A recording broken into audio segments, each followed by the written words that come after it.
Soda, cake, cookies, they are just a few of the things that we try and avoid when we're dieting, and they are also some of the things that diabetics have to avoid to stay healthy. But our next guest is here to change how we think. It's Daryl Thompson, and you're basically making sugar a little bit friendlier for us. Welcome to the show. How are you? Good morning. Doing good. How are you doing this morning? I'm great, especially when I start my morning out with brownies. Yep, that's what we're working on.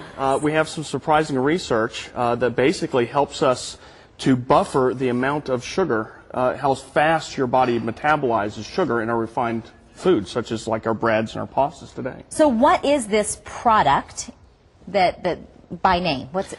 It's called Emulin. And Emulin. Through research, the reason we called it that is because it emulates the activity of insulin.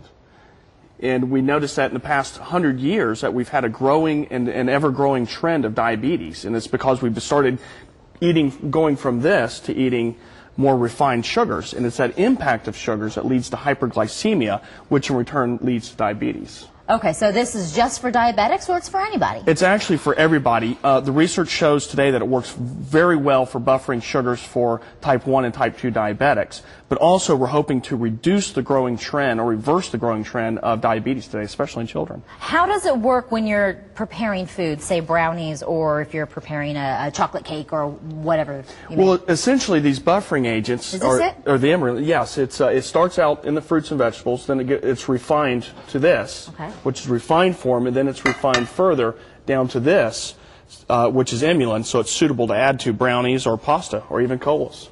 Okay, so does it have it has a sweet flavor to it? It has zero flavor to it at all. As a matter of fact, you wouldn't even know it's in the food.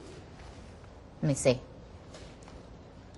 Yeah, this is like powder with a little bit of a tart taste, right? A tiny bit of a tart taste. I don't think you're supposed to eat it like that. No, but it only takes a tiny bit to add into our foods.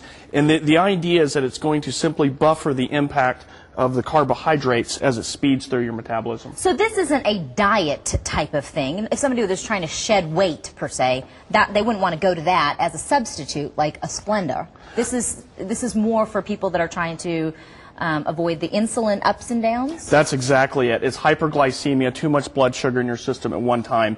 When you consume the sugars, this orange juice has the amount of sugars as almost a serving of cola, but you will not develop diabetes drinking orange juice. Right. But somehow we have so much colas and refined sugars that we're missing this buffering agent. So simply by taking this and adding it to our refined foods, we were able to clinically to take type 1 diabetics and actually, without the addition of insulin, reduce their blood sugar levels to normal. That's a big deal. It's a huge deal, and we think it's going to go a long way with making food safer for everyone. People who have been implementing this into their diet, what are they telling you?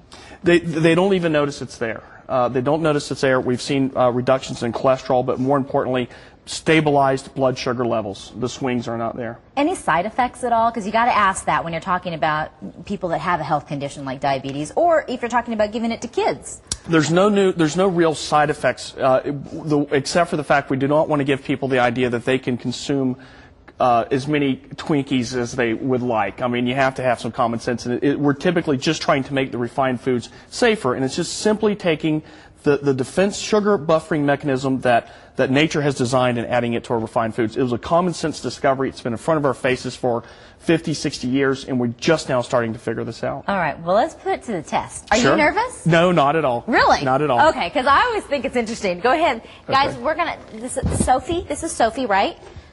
Is your name, tell me your name. I'm Sophia Catherine Martin. And what is your name? Hayden. Hayden. Hayden what? Paul Grigo. There you go. Okay, so you guys ready for some brownies for breakfast? Yeah? Okay, dig in. Go ahead.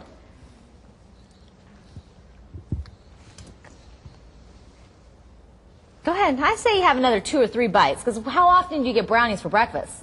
When's the last time your mom gave you brownies for breakfast? Never. Never? What do you think?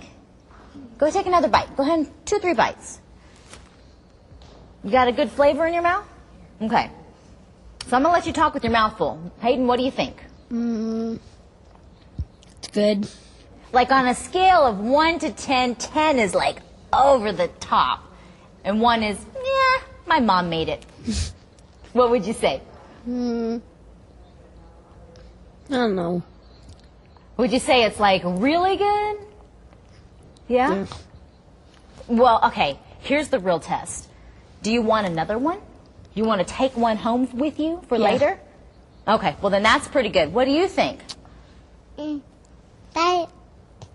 caterpillar becomes a butterfly when it grows up. That's right. That's what everybody wanted to know, that brownies also mean that the caterpillar becomes a butterfly when it grows up. Isn't that what you said? Yeah. You're such a smart girl, and I bet it has to do with those brownies.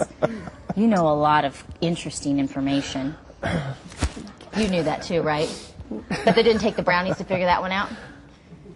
Sophie, Hayden, thank you so much for coming in.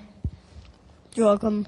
You're very welcome. Go ahead and take some more. You can give one to your mom and to your sister. Thanks a lot.